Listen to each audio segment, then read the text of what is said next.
Bismillahirrahmanirrahim. Thank you all in participating the different questions and quiz I asked you people.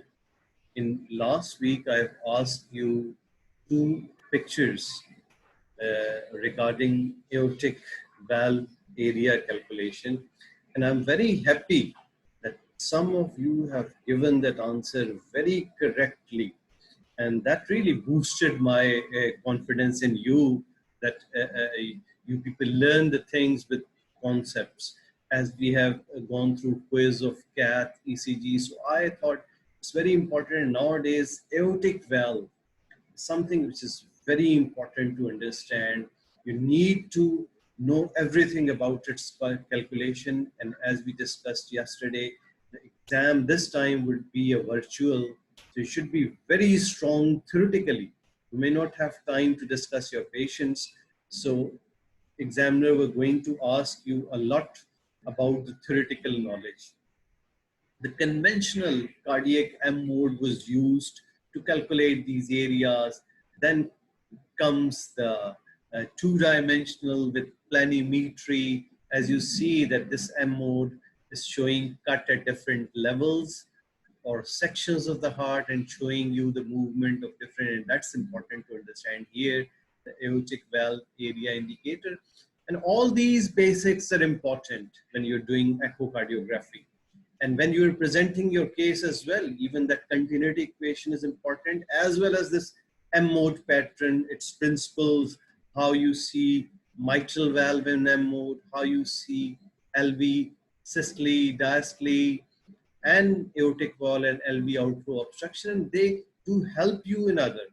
Then it comes the planimetry. The issues with planimetry in calculation of aortic valve area is that you don't find a good acoustic window, and with severe calcification, sometimes it's very difficult to chalk out exactly what's the area.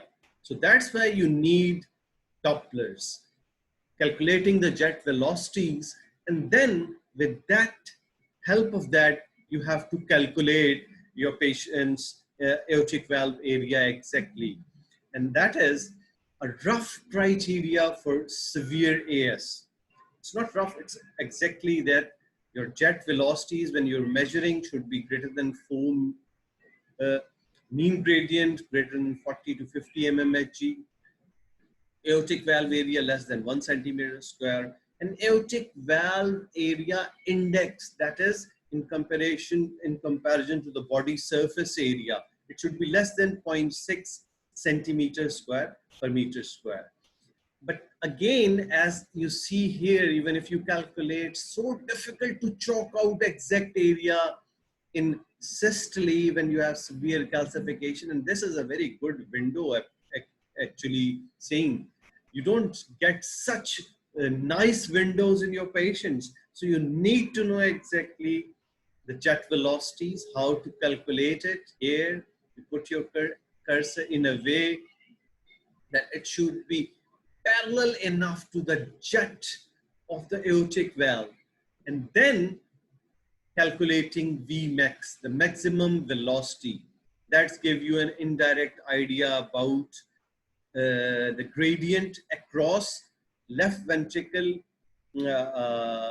and the outflow tract, because normally you don't accept higher pressures in the aorta.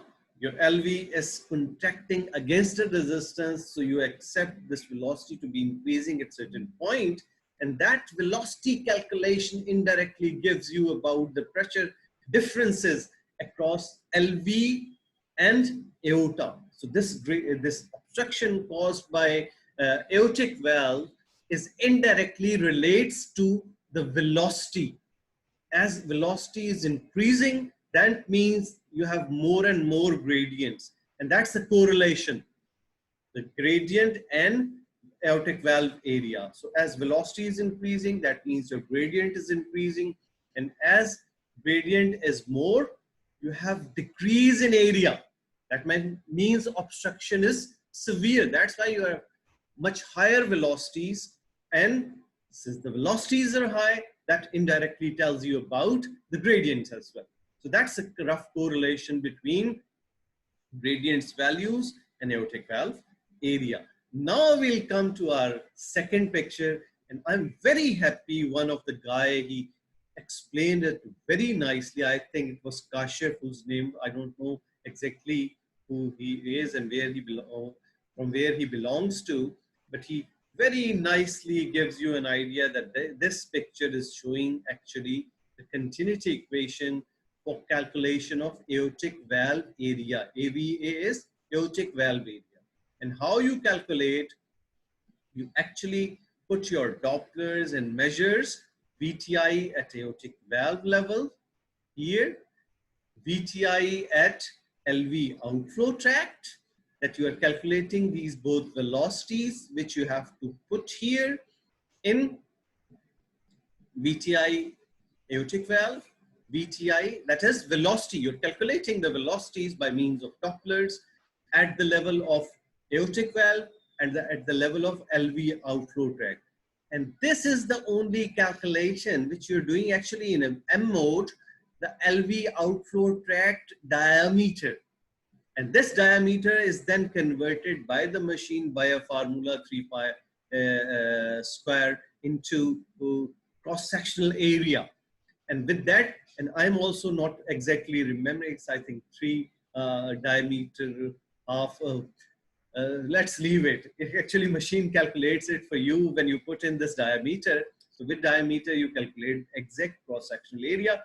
But important thing, when you're calculating this LV outflow tract diameter, always remember this point, because for subsequent follow-ups, you have to measure at same level. Otherwise, you will be miscalculating the areas of your patient. So what you are doing for calculation of aortic valve area, you're calculating velocity at aortic valve, you are calculating velocity at LV outflow tract, you are measuring the cross-sectional area of LV outflow tract, and then these three variables, when you put in this equation, that gives you an idea about aortic valve area.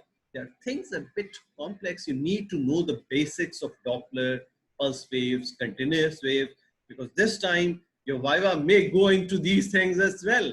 So at least the basics should be known to you about these all. So I hope this help you at least understanding this aortic valve area calculation.